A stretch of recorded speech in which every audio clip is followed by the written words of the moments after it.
Bir күні ұлы әкесін кешкі асқа қымбат мейрамханаға шақырады. Әкесі алдындағы жеп отырған тамақты байқамай өзінің үстіне төгіп алды. Себебі ол өте қарт кісі болатын. Мейрамханаға келушілер оған жеркенішпен қарады. Алайда ұлы сондай сабырлы еді. Әкесі тамағын жеп болған соң, ұлы оны әжетханаға алып кірді. Ол әкесінің киімдерін тазалап, шаштарын тарап, көзілдірігін жөндеп берді. Олар әжетханадан шыққан кезде мейрамханаға келушілердің бар назары тек соларда еді.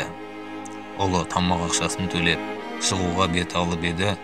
Жанына мейрамханаға келушілердің бірі келіп былай деп сұрады: «Сіз мұнда еш нәрсеңізді қалдырып бара жатқан жоқсыз ба?» Сонда ұлы: «Жоқ, ештеңе қалдырмадым» деп жауап қатты. Сол сәтте ер кісі оған былай деп жауап берді: «Сіз мұнда адамдарға мейірімділік сабағын қалдырып барасыз.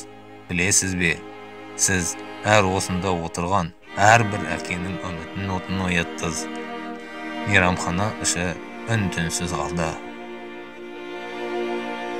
Сіз үшін алғаш болып қамқорлық жасаған адамға қамқоршы болайық.